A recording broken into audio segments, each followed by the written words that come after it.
Welcome to the Spirit of Truth video podcast.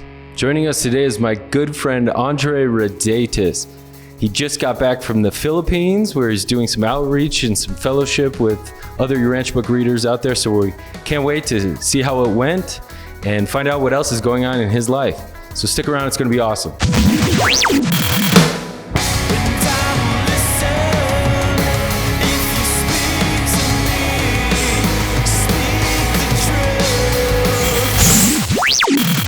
Welcome back. So like I said, joining us is my good friend Andre Radatus. We're really lucky to have him here. Welcome, Andre. Good to be here. Awesome. Well, I know it's taken us a while to get this together, but I'm super thankful that we finally did. Yeah. Yeah, and I just wanted to say that, I wanted to thank you for being so welcoming to me moving here in Colorado. And it's a scary thing to move across the country and to be alone, but I really wanted to thank you and everyone else in the community for welcoming me so warmly. So thank you. Well, absolutely, but you never appeared scared. Well, thank you. I've got a good poker face, apparently. Yeah.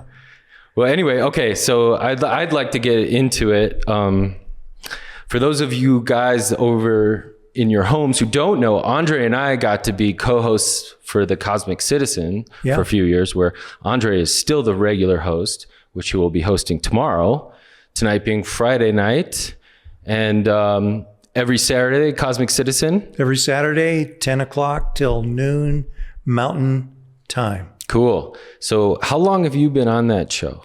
It's a good question. Probably it's getting close to 10 years. It's not quite there. I think it's between 6, 7, 8 years, something like that. Cool, man. Wow. Yeah. I know I was doing it in Quebec, and that's 8 years ago now already. I can hardly believe that. Wow. Yeah. So you were like me, a newbie into Boulder at one point? Well, I was from Quebec via Oklahoma City. I came to Boulder. Took a little detour in Oklahoma City. Did you go hang out with that crew, the Berkeley Elliott crew? Yeah, I did. Yeah. Oh, okay, cool. For about 12 days. Nice. That was my move, very short-lived move there. And from there I came back to, I thought, probably Denver, where I have a condominium, and had some renters that were not paying me at the time and had to deal with that. So the fun Andre's part a tough guy, watch out. Well, not really. But the fun part of that is that the angels had an interesting way of getting me back to Colorado. Really? Yeah. Are you going to share that with us? Or? Well, I part of it was, I went to Quebec, to try to further a relationship, distance relationship. When I got there, it was sort of over when I got there. Oh, yeah. Oh. And it had been a 10-year relationship. It was really kind of amazing. Wow. I guess I wasn't reading the signs well enough. I was taking too long or something. But by the time I got out there, she said to me, "What are you doing here?" Oh. And so, I was out there at that point and didn't really have anything to come back to right away. Okay. So I decided to stay out there and make the most of it and see if things would change, obviously, whatever. But what really ended up happening is I got to spend a year and a half out there. And the two real good things there in reverse order were I got to learn French. Cool. Got to get my French a little better than it was.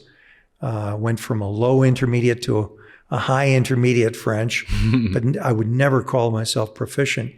But the best part was getting to know the Urantia Francophone readership out there and studying with them and studying the book in the French language and having an experience of seeing my thought adjuster use what I knew about the Urantia book while I was reading in French as literally assisting me to study the book in a foreign language. Oh. It was a really amazing experience for me. Wow, cool. Yeah. But being there studying with Gaëtan Charlon, Lynn Saint-Pierre, and a host of other people there. Diane Lebrec, I went to her study group, and she has a Wednesday night study group in Montreal on Saint-Hubert Street, the Rue Saint-Hubert. Yeah. And that was fun. But I more often, once I got a car, again, I had a car, it blew up. Literally, I was driving 65 miles an hour, on the highway, and the radiator core in the dash blew up. My compartment filled with steam. It was October, and I was on a curve. Wow. And I'd say I'm at least semi-lucky. I would say the angels were very good at keeping me calm and getting me to bring the car to the side of the road. Wow, yeah. Well, I noticed you mentioned the angels a few times already. So maybe did you have a strong feeling of angelic presence prior to that experience? And it seemed that maybe the experience that you had going to Canada perhaps allowed you the opportunity to have more intimate relationship with your angelic friends as well. Well, that's an interesting way to put it. And I think for a lot of people, when you hear people talking about their relationship with the angels, they might talk about the feeling of the presence. I wouldn't talk about it from that standpoint. I talk about it from the standpoint of I know they're there. I know they're there, and I get corroborating evidence of their action, if not in the moment, after the fact, mostly after the fact.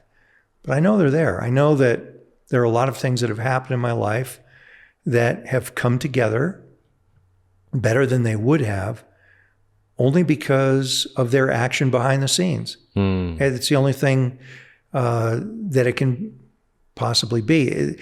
The part of the book that resonates with me around that, and the part on the social architects is just wonderful. The idea that there are angels that look to see who we are, look to see how we relate with each other, look at how to put us together in better work relationships, play relationships, all kinds of relationships. I mean, I like to look at these domains, work, play, challenge, creativity. And so when you look at any particular domain, and there's plenty more ways to characterize domains, when you look at that, you realize that there's a lot of work to get people to be able to function harmoniously together. Oh, yeah. And to pick people that might actually have either sufficient resonance to be able to work together or sufficient dissonance to be able to overcome in order to be able to grow together. It's a fascinating project that they're engaged in. So that's one kind of angel that has really taken my fancy, I guess. Now, in that, you being so conscious of that, in the Urantia book, there's this cool concept where it talks about the seraphic planetary angels or government. Right. And I do an exercise with the youth where we talk about kind of finding what our skill set is and our God-given abilities, and then seeing where we can work with those angels if need be, if we can apply our skill set towards service ventures. Right. Have you ever felt anything like in those 12 categories that you've kind of resonated with, or you feel maybe more of an alignment with? Well, education. Education, yeah. Education, because I was an educator for 15 years formally, worked in an independent school for kids with learning differences. Did that from 1980 to 1995. Wow. And that was right here in Colorado. And that was some of the best work I ever was privileged to do, and to work with some of the finest teachers that anybody could ever hope to work with at the Denver Academy. Cool. And I know that you now currently teach from the Urantia Revelation, at least, as far as you're through Urantia University and other things, right? Right, exactly. Well, with Urantia University Institute, we have the opportunity to, share the teachings with people. That's much less like teaching than it is like sharing, collaborating, discussing, leading discussion, that kind of thing. It doesn't feel like teaching that much, although there is an element of that of preparing and digesting material so that people can better understand it. Yeah, absolutely. I'd say through your years of studying, you're experienced enough to present information in certain ways that maybe have been helpful for the way that you've learned them as well, so that hoping that other students can pick up along the way, same ways. I know that you also, I don't know if you'd call it education, but you've been doing a regular study group every Tuesday in the Boulder area for a long time as well. And I know you take part in sometimes leading that as well, right? Right. I'm part of the Tuesday night Boulder study group, which we're currently meeting at BMC, Boulder Mennonite Church. And that's a nice venue. But those study groups, including, Chris Halverson's, now he's got the Perfecting Horizons Institute public discussion group that he runs. But that started just literally a block from here on Pine Street, over at Pine Street Congregational. And it started as just a regular study group with everybody there. Mo was downstairs, and Chris was upstairs along with everybody else. And at that time, it was a study group that was not led. It was essentially a study of parts 1 through 3. That's what that study group was dedicated to. And Mo's study group down below was a part 4 study group. And his study group still is a part 4 study group, essentially. It is, yeah. Although in recent years, we've departed from that in order to supplement, to allow for greater understanding of the life and teachings of Jesus by, for instance, doing a segment on the Creator Son, the Paradise Sons of God, and then the Paradise Creator Sons. We've done that. We've done the Melchizedek papers. We've done Adam and Eve, to show that revelation in other contexts. So those kinds of things, we've done those as departure studies. I think we did the Thought Adjuster papers as well. That. Yeah. And but all of that to get more background, which is, of course, that's how you really truly get the most out of the life and teachings of Jesus in part 4, is by understanding the background and the true context of who Michael was as a creator son, who Jesus of Nazareth was, Michael of Nebadon. That's an interesting, tricky topic to bring up around devout Christians, I feel like. Oh, yeah. Of who Jesus was. Well, anything is difficult. You always need to consider who your audience is. I'm considering that our audience here is probably largely Urantia Book readers, but it could be other people. And so it's important to use terminology that, both groups can understand. But if we're with Christians, we ought to use terms that are familiar to them.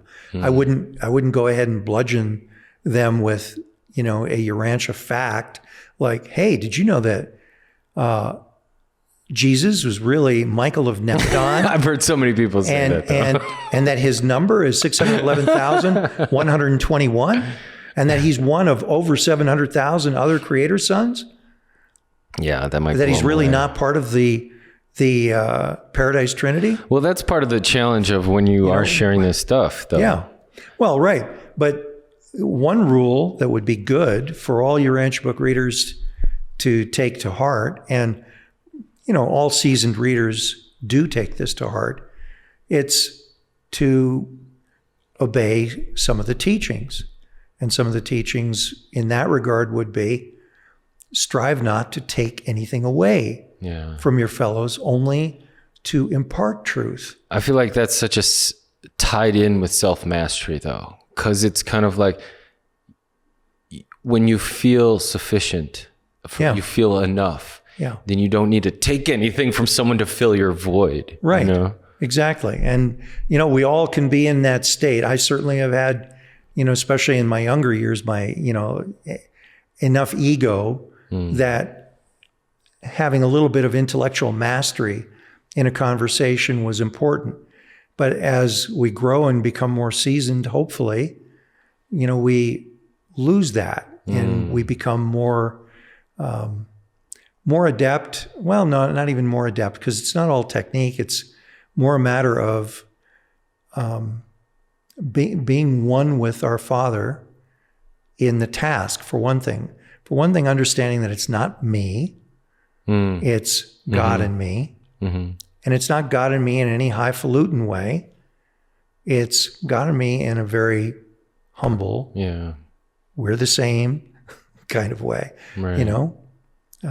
An affirmation I used for years and years, just to center myself when I was, either feeling too much in my ego, or sometimes feeling too low.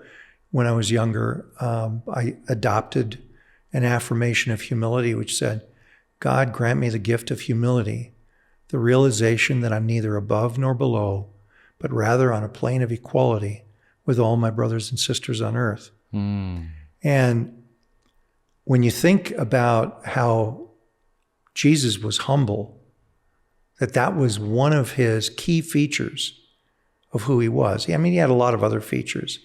But when you think about the fact that the creator of this universe was humble, he didn't lord it over other people. Yeah. He rather approached them as an equal all the time. Yeah. He was as unequal from other people in the sense of nature, spirituality, mind, maturity, growth potential, all of that. But as a person, he understood we as people are all equal in God's sight. It's either true or it's not true that God is no respecter of persons. Yeah, yeah. I love one of the sayings that he had that Paula and I talk about all the time at work is, may the greatest among you be the servant of all. Yeah, exactly, yeah. That humility enough to know what doing something great really is, and that's to help. Yeah, however small the task, it's not measured that way. Yeah. It's not measured in terms of any particular quantification. Well, it's kind of interesting because here we are in this modern culture where we're in the murky depths of understanding self-awareness while trying to get out of some of the superficiality that we have in our culture. We're really struggling with a lot of that. And what does it mean to serve? What does it mean to be served? And what does it mean to be equal? Equality is a big term that's going around, and as you just mentioned. How do you feel we'll talk about your travels to the Philippines soon, but you're a well-traveled individual. How do you feel like taking a temperature gauge on the mores? Are they shifting at all from this self-profit motivation to I feel great because I'm serving mindset? Do you notice that at all? Well, we certainly have witnessed that in fits and starts, in various small aspects of the culture. We've seen that occur for short periods. We've seen that occur in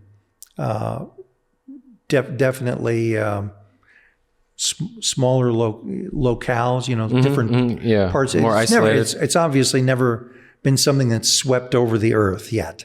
Okay, we haven't seen that, but we've seen it. We've seen it making inroads into culture. We've seen people getting more comfortable with the idea that, hey, you know what? I can make a profit and still serve people is maybe one bridge concept. Another bridge concept, hey, I can make a better profit if my motive is to serve people, because it actually makes my product and service better. And there's that bridging concept. And there's some people that even think in terms of, it doesn't matter to me how much profit I make. So long as I can make a decent living, I just want to serve people. Yeah, I like that. And I like the other concept where maybe a business owner has a product, is creating a product and distributing regionally or locally or whatever.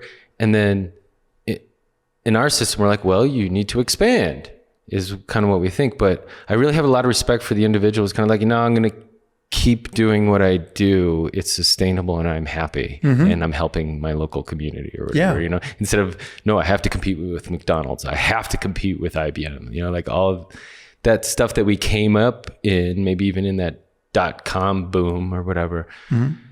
Now people are kind of coming back, the pendulum swinging back a little bit, or to the level of quality of living is so important. And not just for me, but in my footprint with everybody else, I feel like. Well, there's that, and there's quality of thinking, having that develop. We're told in the Urantia book, what are we told? First we live for survival. Yeah, quality of living. Right. Then for standard of living. Next, it will be for quality of thinking. Right. So that's an indication that we're not quite there. But you can see that there's on the vanguard of our society, you have people that are moving toward that. That's what's most important to them. Of course, in Maslow's hierarchy of needs, they've accomplished usually those other hierarchies, those other needs in the hierarchy, including, the material. I'm not remembering them all right now, but the idea is you deal with the material and you build on that foundation. Yeah. And generally that's how it works for people. But, some people choose to take a more spiritual tack and try to make that work. What they're usually led back to is that there's some amount of material mastery that is necessary in order for them to be successful. Yeah. And there you get that corroborated in the wonderful teaching in paper 110 on the psychic circles. Where the 7 psychic circles are really circles not so much of spiritual mastery, but of mastery of spirit, material, and mindal coordination at each level that gets better and better, lending to greater and greater success, greater harmony, greater maturity, so that they're all functioning together, and that at some point, the 3rd circle, they get one to the point where, say, all 7 engines, adjutants, are firing together at their optimum, and you now approximate something on the same level, on the low level of the Holy Spirit, the functioning of the Holy Spirit. You have the ability now to emulate. It's almost like an emulator chip. Okay, this is we've tuned it up, we've gotten it to function all in harmony, and now we can begin to make choices to transfer functions over to the seat of our soul one by one. It's not a what would I say, a dramatic process. It's a process that literally is moving one feature of life at a time. And it can be very, very slow because most people are not very conscious of that as being part of the feature. It reminds me of a 3D printer. Sure. Right? So you have the schematics of what you want, the design, you upload it, but then it's like hit print and it's not instantaneous. No, it's got to lay it layer by layer by layer. Right. And here it's even more intricate because what you're doing, first of all, you're not doing it. What you're doing is you're giving permission for the thought adjuster to weave spirit and matter together in a unique way that is representative of your character, of your unique character. See, God doesn't want to do anything the same way twice. He wants to do everything uniquely, and hence he starts out by giving everybody a brand new, unique personality, unique in time and space, unique in eternity and infinity. Well, let's talk about, let me cut in right there because I listen to a lot of Christian radio. Yeah. And I grew up Catholic, but I enjoy God. I grew talk. up Catholic too. I enjoy at least hearing about God and hearing about Jesus. And even if I don't always agree with all the things that people are saying, nonetheless. But I still like this notion of what Jesus brought was this to renew self-respect, that all of us are unique and loved by God equally. And so go forth, young man, down off this mountainside and go do good things. They're calling you, right? Okay. And so I was listening to the radio and they were kind of talking about that they were putting a lot of onus on you are not you. You only exist if you depend on Jesus.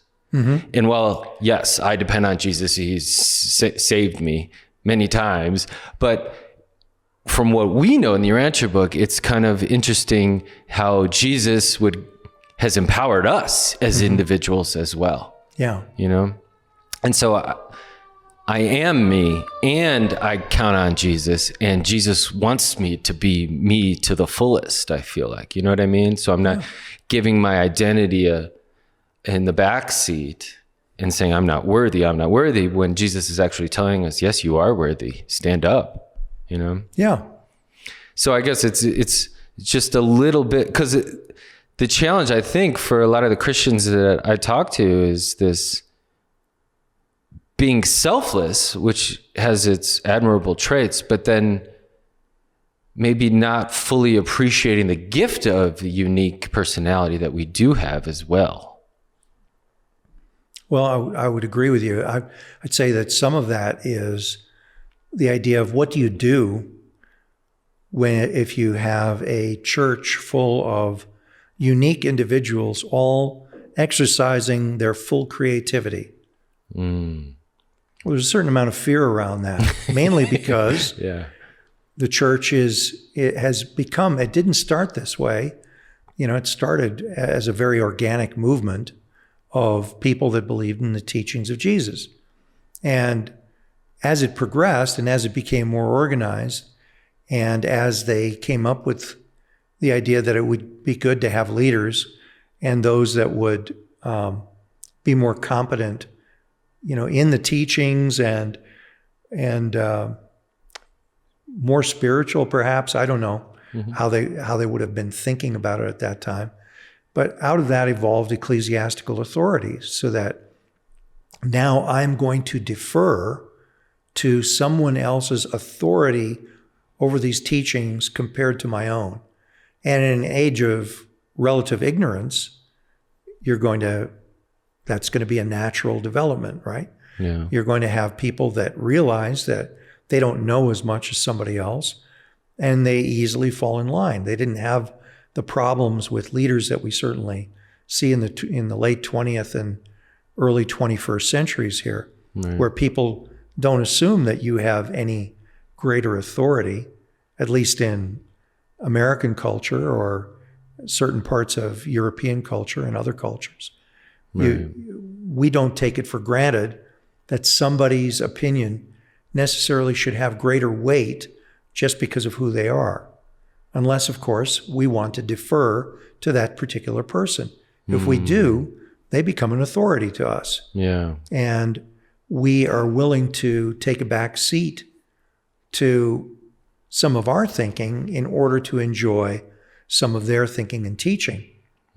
Well, I mean, that's dominated our culture, and it's dominated Christianity for a long, long time. Well, it dominated the ancient Hebrews when Jesus was there. Sure it did. Yeah. I mean, it was a pattern that was easily understood, a social pattern, and easily duplicated, and it's still there.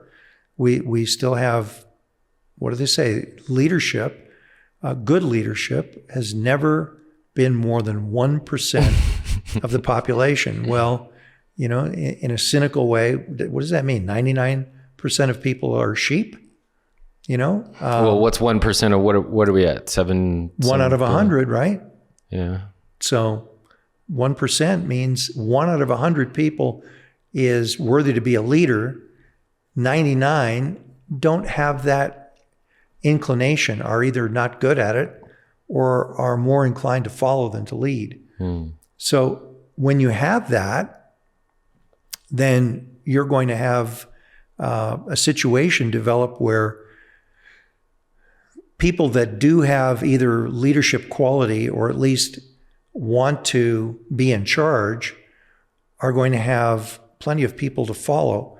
And that's obtained in Christianity. You've had people not questioning the leaders of the church. Oh, yeah. Sure. You know, the priests, the bishops, the popes, the cardinals, you know, all of that hierarchy that evolved in the church. Just imagine, it didn't start out that way. Right. Where did Jesus say, you know, when he said, Peter, you know, feed my lambs. Yeah, or upon this rock, as people say, you know, well, okay, fine. So he wanted him to be the father of the church. Does that mean that they envision that Jesus was envisioning a huge hierarchy? He could have certainly envisioned it. I'm sure he did envision it just because of his predictive and prophetic capabilities. But is that what he was hoping for?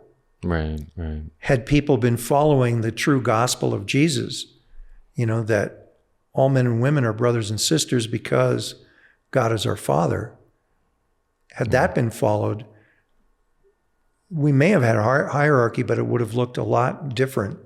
There would have been a great deal more equity, even for those that were above one in authority. Sure. Yeah. Well, I remember reading last night in the Urantia Book where it talked about, like, you can't have a real religion without some sort of priest class, because they were talking about the ancient Greeks that had this philosophy, but they almost fetishized the Salem teachings of not having a priesthood. And that took them to the point where it was just kind of this philosophical club that didn't have any kind of spiritual direction. And yet at the same time, having personal religion, there isn't a need, as we were talking about, this ecclesiastical authority. And so then there becomes this question of philosophy leading to true religion is some form of acted out phase, is like conception is to action, right? And so the Greeks didn't really take in that action of religion because of their overemphasis on no priest class or anything like that. But then when you might look at maybe like the ancient Hebrews, who put overemphasis on the authority of the priest class and the laws that went around with that religion. So it's really interesting for me to see this evolve and everyone kind of struggle with that, or the Spirit of truth working so hard and kind of sanctifying everyone, baptizing everyone and letting them know that they can rise and that they have this sense of God within them.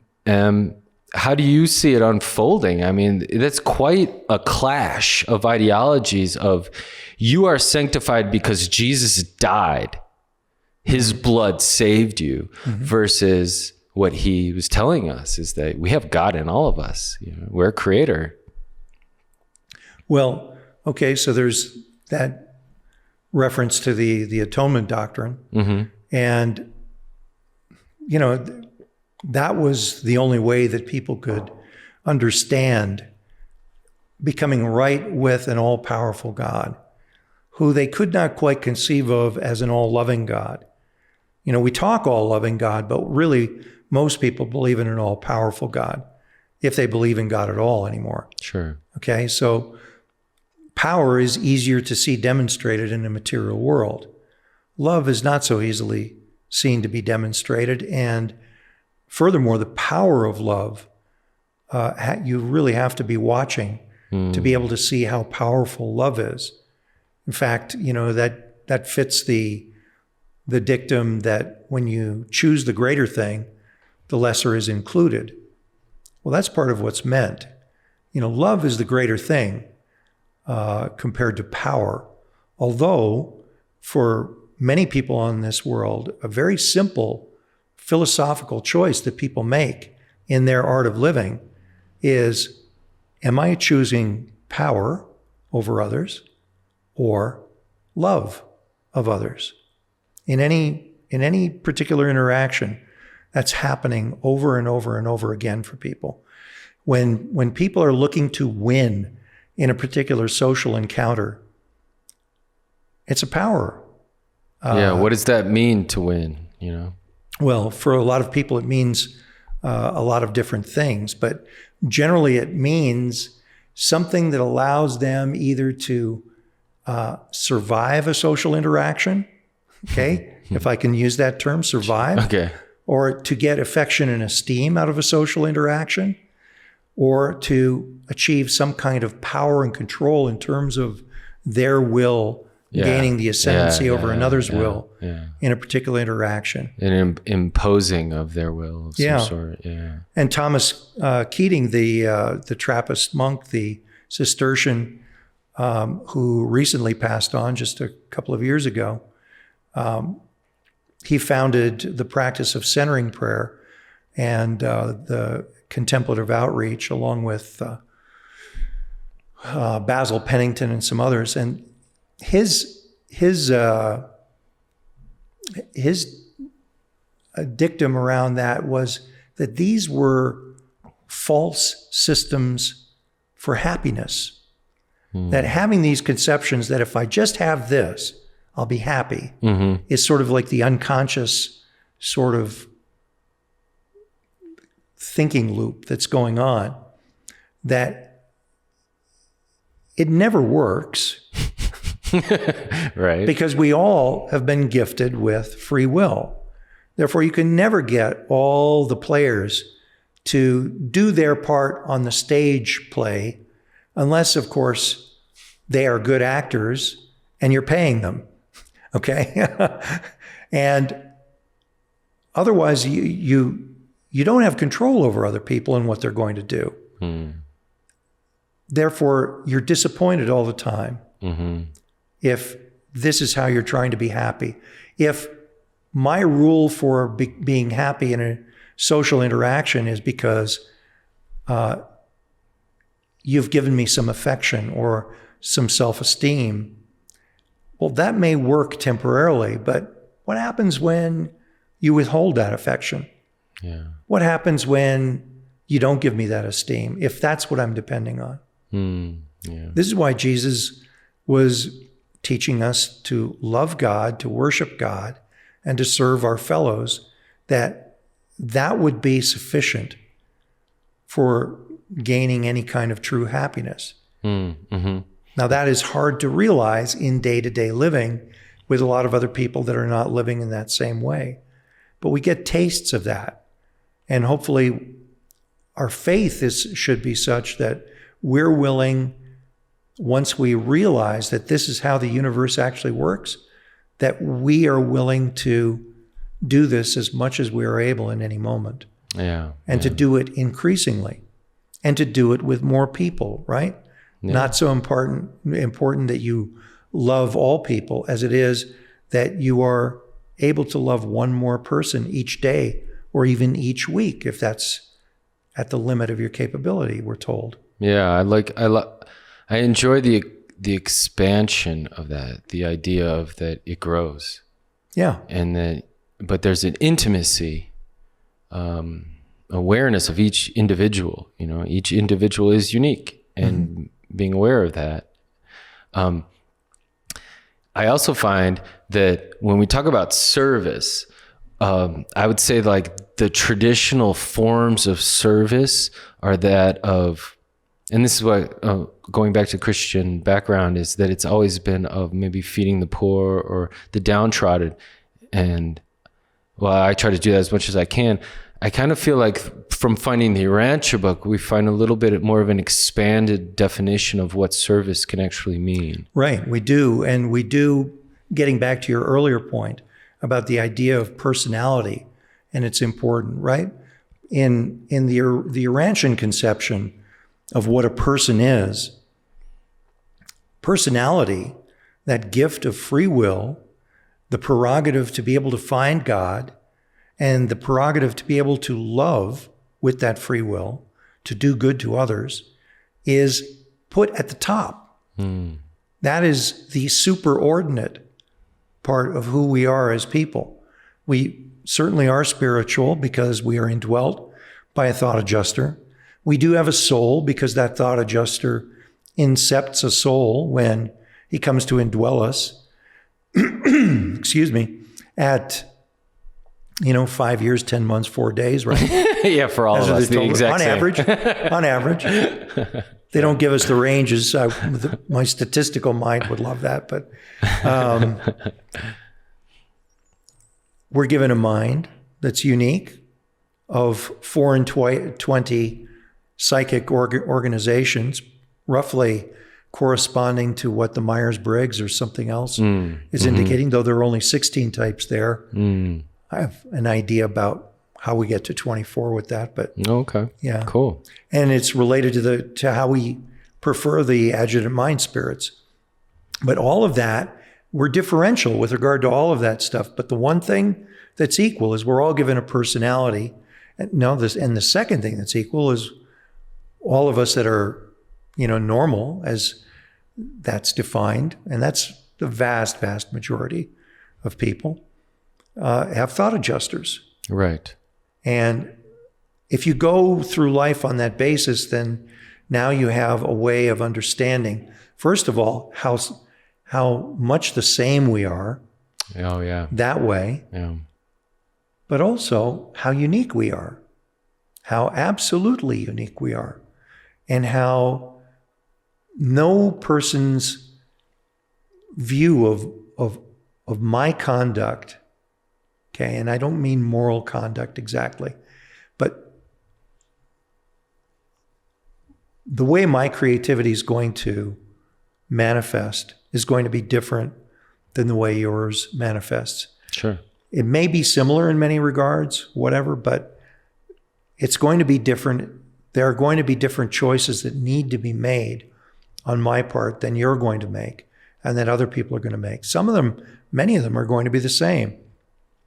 But the reason for bringing that up is, in the context of what you were sharing earlier about Christianity, is that to the extent that you are part of a social organization that is a religious organization, to the extent that that is your religion and that your religion is not on the inside, and I'm not saying that that's precluded by being part of that kind of social organization. Right. But for many people, that's enough. Yeah. It's enough that they belong. Well, then there's a premium on what it takes to belong. And usually that takes assenting to a particular creed, assenting to certain behaviors, and most importantly, assenting to certain authority. And when you're doing that, all of those things chip away at the free will. It's not so much that we should be untrammeled. Our free will, that would be nuts. That's like saying, yeah, let your child do anything they want. Right. No, that's not what's meant by that. But how does God view my free will? Where is God's hand in my life right now? It's largely an invisible hand. It's there. It's working. It's lovingly there in what life has given me as both opportunities and directive challenges. But it's not like a puppet master, manipulating the strings. Right.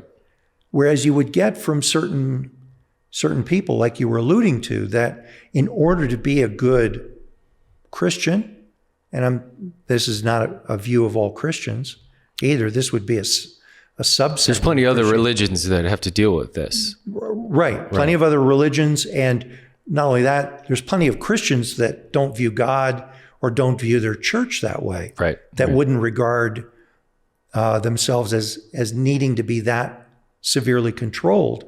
But some sects do. Where does this go in the dance of what you were talking about earlier, how there's only 1% leadership? And then you have 99% that want to follow, and maybe they don't have the self-awareness or appreciation or self-respect or whatever to say that, God's in me too. Yeah. Well, this gets back to how we see Jesus as a leader. As a leader, Jesus was, and you can refer to many, many qualities. I mean, love was the overarching quality, but if we want to get to this particular aspect that we're talking about now, he was a responsible leader. He understood who was in his charge and what that meant. And let's just take the apostles who willingly called him master, unbidden, right? They did that out of love and respect. He never demanded that of them. That was natural, but he also never abused that. He never abused the fact that people looked at him as an authority. Instead, what he did, he used that as a means of empowerment. And by empowerment, I mean the empowerment that comes with loving God and loving each other. He understood that as the true source of a person's power. Without ever getting to that, he couldn't have explained that to many, many people at the time. But since we're so obsessed with power, many people are in this world, we ought to frame things that way. We ought to at least get some kind of philosophical understanding of the true relationship of love and power. Power is subordinate to love. And that goes with the corollary of when you choose the greater thing, the lesser is included. The corollary of that is when you choose the lesser thing, the greater is excluded. Yeah. It's why they warn us about taking religious institutions and having them serve other means, such as political ends or economic ends or social ends. When we do that, we're warned lovingly. Then these become social, economic, or political institutions. But the religious element is gone. Well, it's a challenge, man, for everyone, because I know there's a part in the Urantia Book that says that international trade relations will do a lot more for peacemaking than sentimental notions of peacemaking or that type of sophistry even almost, where it's like, yes, it feels nice to sing Kumbaya together. And look, every ethnicity is represented here and it feels really good. I've been in the Parliament World Religions, I know what that feels like. But yet then there's this like cold statement in the Urantia Book that says, well, maybe IBM doing business with Apple is going to bring peace quicker or something. Like, my brain extrapolates things like that. But sure, like how do you make peace with that? How do you balance that? Well, by understanding that the focus of many of the teachings surrounding that aspect of religious institutions in the Urantia Book is again talking about empowerment of the individual without using the term empowerment. They're saying is when you have a religious institution giving the individual the sense of their personal relationship with God, well, the energy and the spiritual growth that comes from that allows that person to grow in such a way and create in such a way that what they want to do is find how best to serve God in their way. And so they may champion some economic kind of thing, but it's them doing it. It's the individual doing that, not the institution saying, this is going to be our cause and let's all go move in this direction. Because now all of a sudden you have that as an economic or a political or a social goal as the institution, and people are falling in line with that. And as a result of that, they're not focusing on what your original purpose was, which was bringing them to God. Yeah. And I like your point of the individual's initiative also, because like I've done a ton of traveling and I used to shoot video at trade shows all over the country. To see the one-on-one relationship formed of two businessmen who have that same trade that they're working at, and it's this dependency between each other that, I'm not going to eat unless this relationship works out. right? And on the same side, my family's going to starve unless this relationship works out. It's almost like life has this way of programming and embedding in these formulas and situations that you have to grow spiritually. Like, it's a necessity and to form relationships with people, because like how we were talking about maybe Maslow's hierarchy of needs, like my family needs to eat. Then when that brings you into a relationship engagement, then you have this whole new opportunity of spirit and thought adjusters coming together, and it becomes greater than the sum of the parts. Mm-hmm. And so that's why I really do see a lot of intelligence in that statement of, international business, of what it does do for the individuals that are represented in these relationships, But that's in the institution of industry. Sure. Which is why we're given that whole, what you could call the sociological papers or the science of society papers. If you look at the fact that, Herbert Spencer or William Graham Sumner or others like that were great champions at the turn of the previous century of that kind of evolutionary thinking.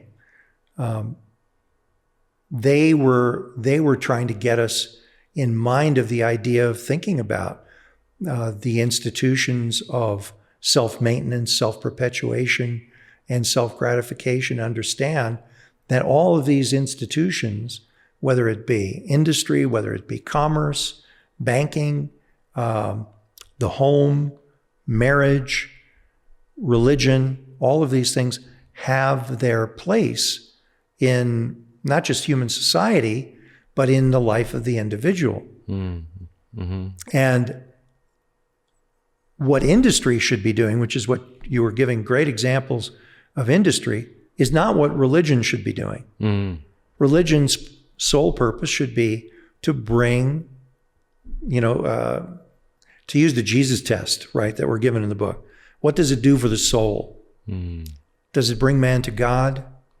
Does it bring God to man? If the church is not living up to that simple dictum, and answering the question, what does it do for the soul? If it's not answering that, then it's missing its mission. It's missing the mark. Yeah, I agree.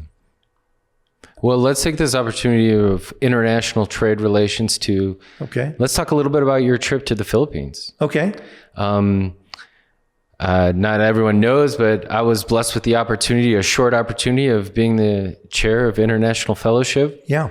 And Andre honorably stepped up and took the torch. I had to step down, and Andre took it and has not looked back at all. And I have looked back. And jumped right in and got that trip to the Philippines to meet our lovely family out there via Eugene and Berlin. And maybe you could just fill us in. How was the trip, man? Well, it was a wonderful trip. There were a lot of different things to learn. Obviously, one of the great things about that is to meet other people that are Urantians that you've never met before. Mm-hmm. And that was wonderful. And to meet them in a completely different cultural context, to see that the Urantia Book teachings work on that side of the world, literally across the Pacific and in Southeast Asia, just as well as they work in North America or anywhere else that they take root. Oh, cool. But they take root in different ways. And what's very, very interesting to see about the Philippines, what I was very impressed by, is that the movement there seems to be growing. And if I may say, it seems to be growing better than it's growing here. In what way? What do you mean? It's more intrinsic to the way of life that those Filipino readers and students of the Urantia Book, it's more intrinsic to their life because they are weaving it in better. Mm. But they also have the capability of weaving it into their family life better. There's an interesting phenomenon that's occurring there, and that is that when one person in a family starts, finds the teaching of the Urantia Book and ascribes to them, others take an interest in the family too. And it tends to flow into the family culture. Cool.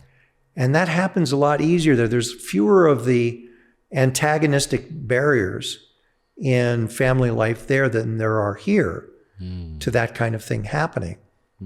So what I was seeing was the movement there seems to be growing more organically. I mean, we're talking not a huge number of people. We're talking about probably on the upside, maybe 200, but I would say reasonably maybe 100 people that are students, 60 that are very active, and 30 that showed up at the conference.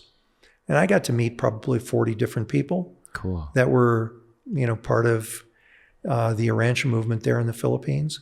But it's growing, it's thriving. People meet all the time. They want to meet all the time, surrounding the teachings. And they just enjoy family life and community life together. And that was very, very impressive. And so for that reason, what struck me about that and why international work has struck me as so important is that it may be in a certain sense a lifeline for the Urantia movement. It's not going to take root and grow everywhere as well as it is in some other places.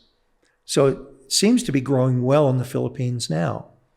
And hopefully that will always be the case, but there may be circumstances that happen in the culture that make that impossible at some point. But hopefully not.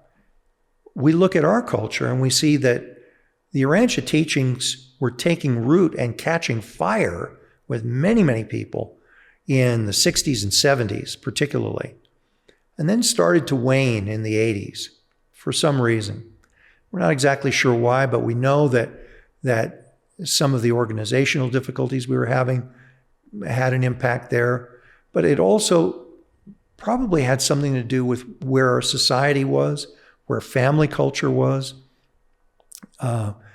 While, for instance, in my own life, I took to the Urantia teachings like a duck takes to water.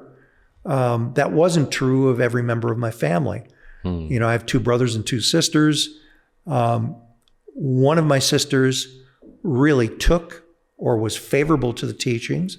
The other, for a long time, couldn't have cared less, though in the last year, she asked for a Urantia book and was interested enough to have interest in that. My 2 brothers both took interest at various times. One was good at promulgating the teachings enough to get other people interested, but wasn't really that interested himself. My other brother is more interested in the teachings, but took mostly from the Jesus Papers and then took his own path into Vipassana meditation and that kind of thing. He's also a massage therapist. I've got 2 people in the family that are massage therapists. You guys are just born hippies, man. Well, actually, no. We were. If anybody was a hippie, I was the closest, but I was only a hippie wannabe. I was too late. Oh yeah, you're young and in the crowd. Yeah. Well, also what I was going to mention is that those people who found the Urantia book in the 60s and 70s, they started having families. Yeah. Like me, I'm a 2nd generation reader. My mom found the book in the 70s, and she was pretty busy raising a couple kids in the 80s and 90s. It wasn't time for gatherings for her or anything coming together like that. She was busy in the city. Yeah. Trying to survive. Which then brings up the next challenge for my generation is how we gather and things like that. It's something I talk with your generation with all the time because, I have some decent experience in gathering online, gathering at different events or however we gather. It's evolving. And thanks to technology and other things like that, and thanks or no thanks to economic situations. Right. I know that the economy back when you were my age and fired up about the Urantia book, it was a little bit cheaper to travel and gather, so to speak. Maybe it was even safer to hitchhike, Sure. But now we look at the dynamic of society and how people interact and socialize, and technology is in the forefront.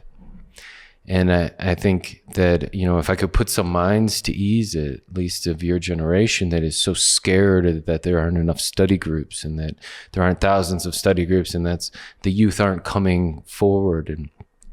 But I would just like to remind everyone that, one, this Urantia book is a little complex for your average 10 to 12-year-old to read, right? So think about how old you were when you found the book. Right. Second of all, I would like to mention the fact that think about how hard you pushed off of your parents when you found your independence, and perhaps everything that they valued, you didn't necessarily value as much either. And so when we look at how people gather nowadays, I mean, even how people find their significant others, I know I'm kind of stealing the show here for a second, but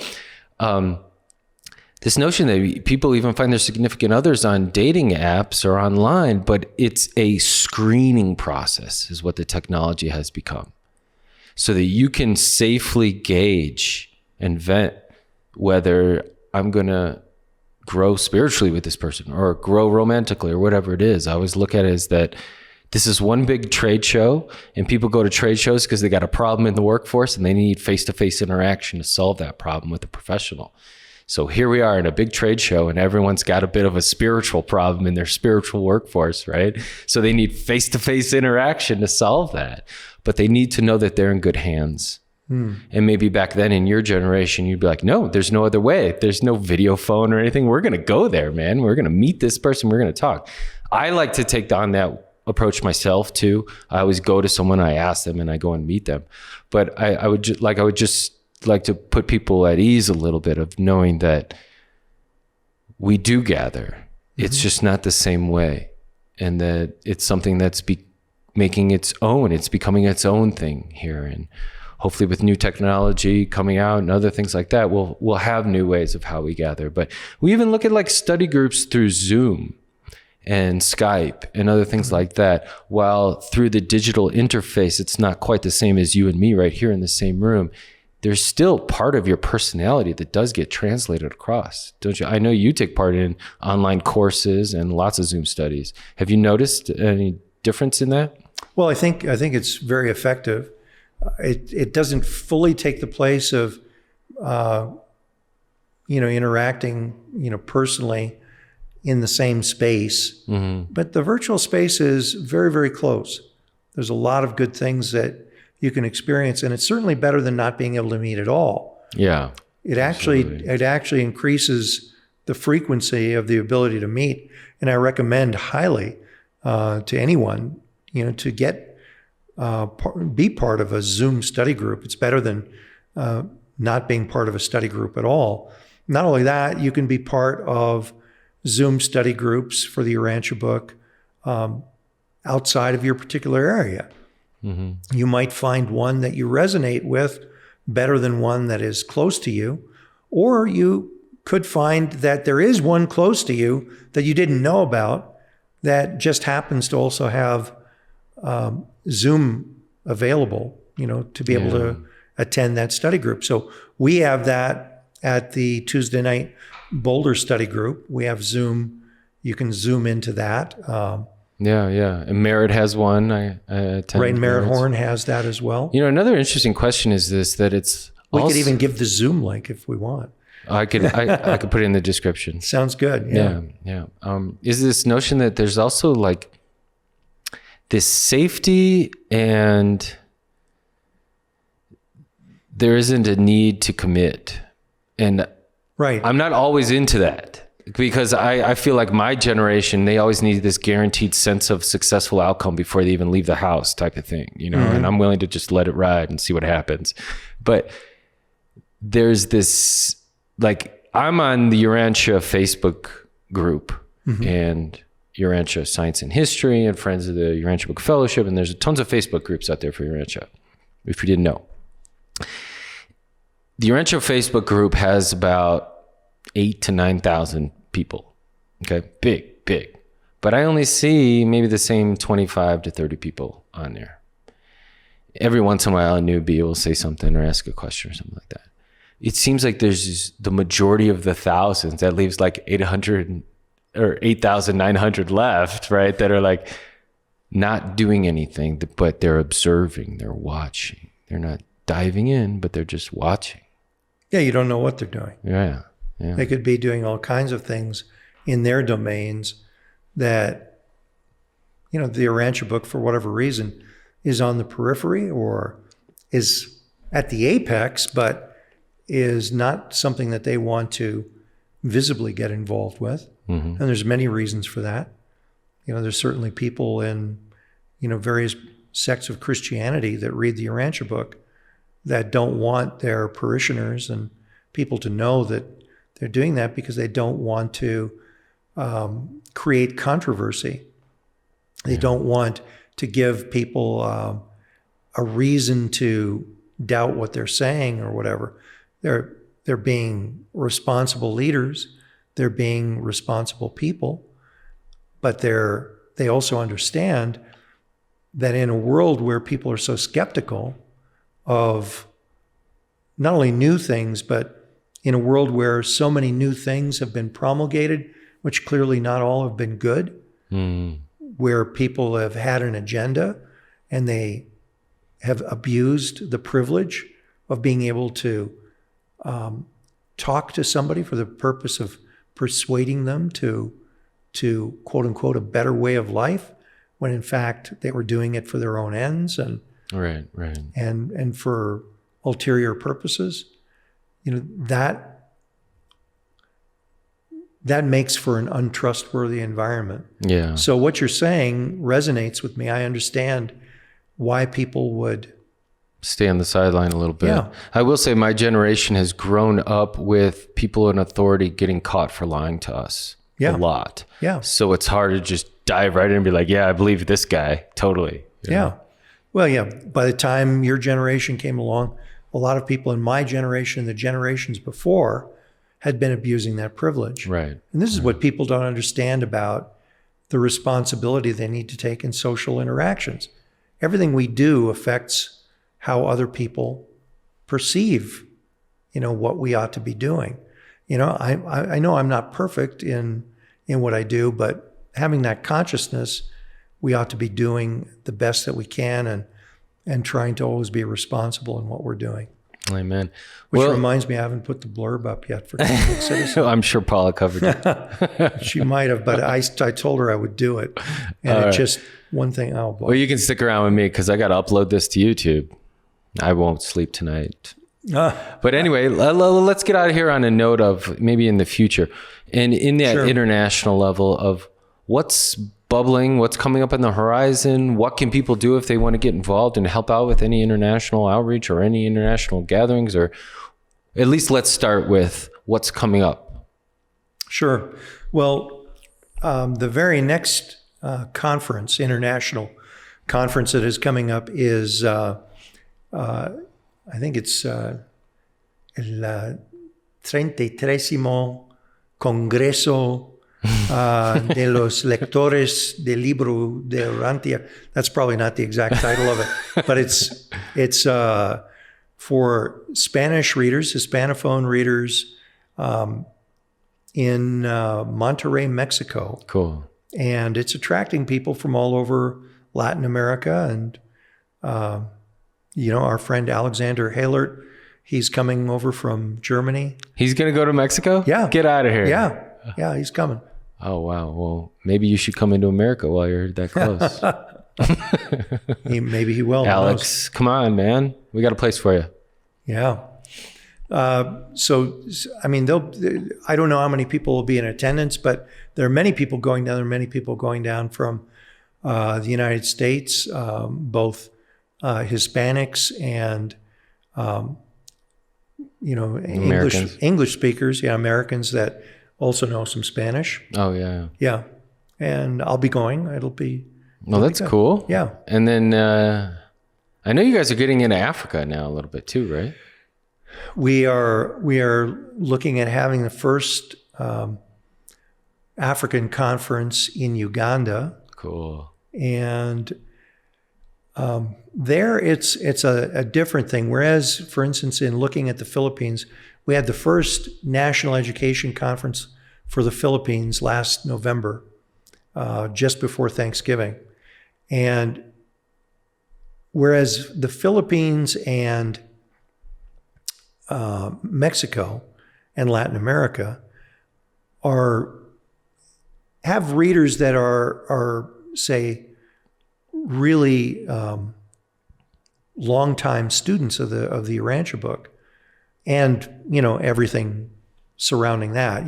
Sure. Newer readers as well. What's exciting about it is you have people that haven't had the book for a long time, and you see the movement and growth in Latin America as well. That's also happening in Uganda, but it's at a much earlier stage. So it's very interesting to note that about that, and it's going to be interesting to see exactly to what extent. I mean, there's a blend of Christianity and study of the Urantia teachings that is occurring, and we'll get to see, how far along they are, help them, in terms of organizing what we do at the conference, and then also looking at what the next steps there might be.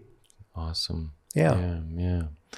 Well, those are the three main things that we're doing, but other things we're doing are looking at, and I'm talking about the International Fellowship Committee of the Urantia Book Fellowship right now. I'm wearing that hat. Okay. Looking at social media, looking at what we can do there, looking at furthering, helping people to identify translations that ought to be pursued of the Urantia book. I'm happy to report that the Tagalog translation that's in the Philippines? Yes, that is the main language in the Philippines, and that has been just announced by Urantia Foundation that they are undertaking that. And good. And probably that came to the fore partly as a result of this conference that was put on. Absolutely. in the Philippines, and as a result of that, that created awareness.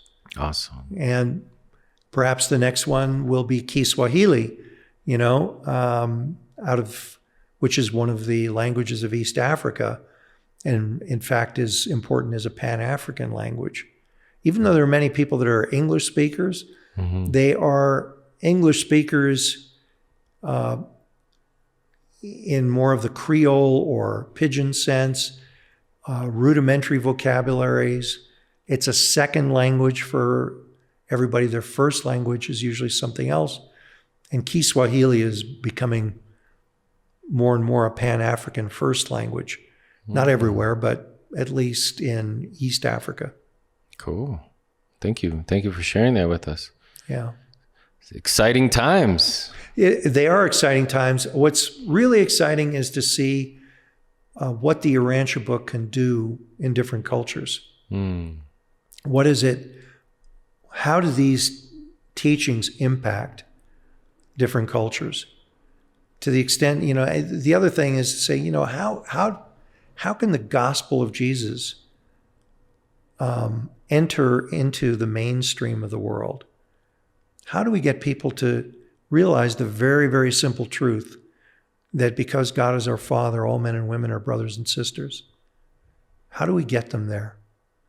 I mean, the book itself says that you have to see, the world needs to see Jesus living again.